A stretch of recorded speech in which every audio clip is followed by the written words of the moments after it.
Hey guys, how you doing? Baru here, and today I've got another Borderlands 2 video for you. This one's going to be the first episode of preparation for Digistruct Peak. I'm going to be doing this for every class, and today we're going to be doing Salvador. So anyway, what is preparation for Digistruct Peak? Basically, I'm making these save files so that way when Digistruct Peak releases, I can immediately jump into the hardest difficulty and really start seeing what the Digistruct Peak has to offer on the hardest setting, and these save files are suited to just that for all the min-maxers out there. So let's go over what this save file has, and then we'll go over the spec that I typically use for Salvador. So your main shield that you're going to use is the Rough Rider shield. The reason you use this is because it will consider your shield completely depleted, and when combined with inconceivable, you can get stuck on the money shot, allowing for money shot chains, as you've probably seen in my other videos. Now you've also got the evolution here. Not really needed, it's more of just for survivability, just in case I need max health in the peak. I don't think I will, but I like to be prepared for every possible outcome, so that's there. Next we've got the Sham. Combine that with the Norfleet and you've basically got infinite ammo for the thing. If the peak has a lot of bullet enemies, then this will definitely be huge help. Then you've got Flame of the Firehawk. Not really much synergy on Sal. It's mostly used for Gi, but in case there's any sort of acid mechanics, I decided to throw it in there just in case. And then of course you've got the B for buff stacking if you want to do that with no kill like overkill. Now let's go over the class mods. For all major bosses or anything that's going to last for more than 10 seconds, you're going to use the Chaotic Evil Monk class mod. That's going to give you the highest DPS output for Salvador. If you don't want to, if you're not fighting a boss, then you're going to want to use the Legendary Gunzerker class mod. This replaces the two-gun Berserker class mod that I used to use.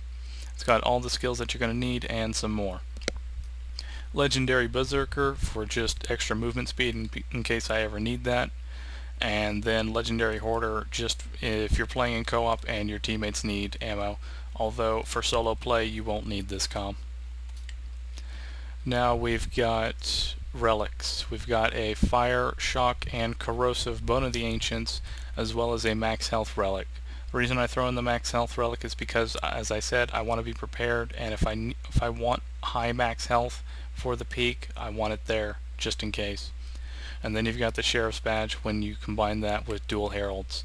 Overall though, you're going to want to use interfacers over the Heralds, but just in case some enemies who are, say, crit immune, like an Iron God, then Heralds might increase the damage there significantly. Now let's go over grenades. We've got the low-level Slag Crossfire. It's low level so that way the grenades that spawn don't kill you.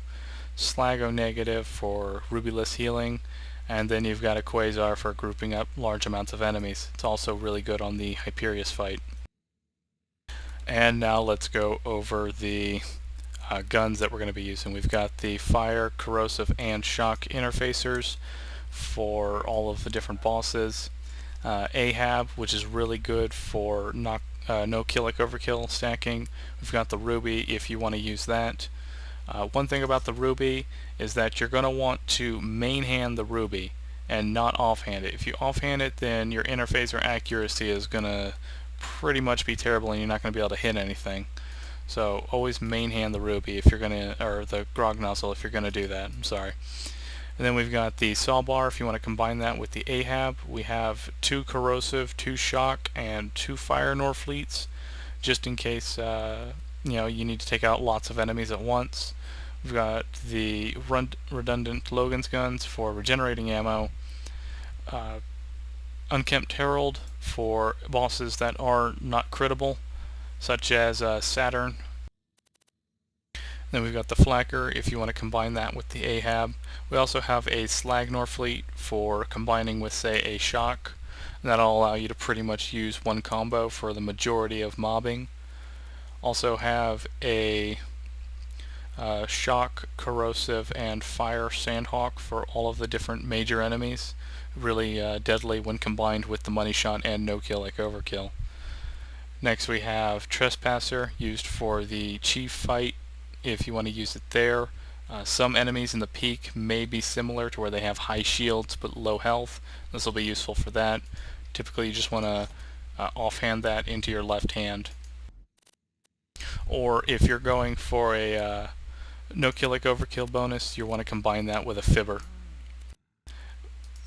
like this. And then also we have a dastardly Rex and Greed. You'll notice they have bandit grips. That is on purpose because you will need to go 5 out of 5 filled to the brim and a bandit grip to reach 12 shots in the clip with both of these guns, and that'll allow you to get the maximum money shot bonus. And this is what you need. These are the two guns that you're going to need for the literal one-shots that I do. Also have a ruby if you don't feel like using a grog nozzle, and that'll cover it. Now let's go over the spec. First we'll start with the brawn. So you're going to go 5 out of 5 insight for the reload speed and movement. We're not going to go into hard to kill because we don't want to increase our max health unless we want it. And so if, like I said, that scenario comes where I want the extra max health, then I'll take these points here and put them into hard to kill. And then we put 5 into out of bubblegum. Now we go into inconceivable and last longer. Obviously this is so that way you can get stuck on your money shot, and here you can stay in your gunzerk. Usually most things won't survive a single gunzerk if used properly. All in the reflex is just for some extra reload speed, although this is not really needed. You can put them into yippee-ki-yay if you really want to, if you're mobbing. Then we've got ready already for the cooldown rate, double your fun for extra slag nades, get some, and then keep firing. You want to always, even if you don't need get some, you always want to make sure you have at least 1 point in it. I'll explain that why later. Now you've got locked and loaded and quick draw. It's not so much for the swap speed as it is for the critical hit damage. The critical hit damage is very powerful, especially as you can see the damage on these guns is very high now, so 10% is a huge increase in damage. And now we've got money shot 11 out of 5 because this is going to be his most damaging ability. As far as divergent likeness goes, you're going to want to put this either into lay waste or divergent likeness. It really depends, or I'm your Huckleberry. It really all depends on what build you're running. If you're going to run a fibber facer build where you offhand a fibber and then mainhand a interfacer, you're not going to want divergent likeness because this is going to do nothing for you. So distribute these points as you see fit.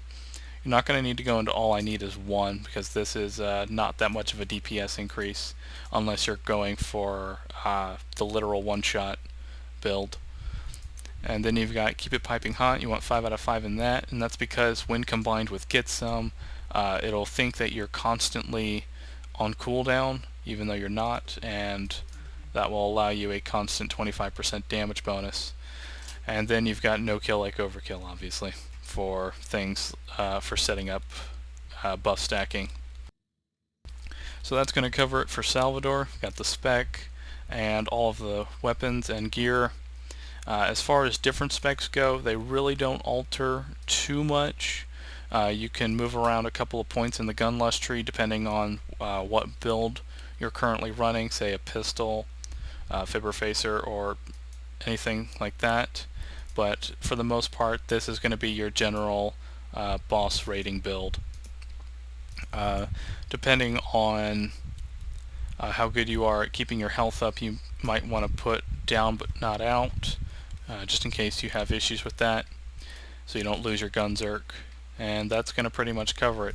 So in the description below is going to be a link to the save file with this. It's going to be at level 72. It's going to have every single quest done except for the grog nozzle, and it'll be ready for Digistruct Peak for you guys. In the next episode, I'm going to be going over Krieg. See you guys then. And don't forget to rate, comment, and subscribe.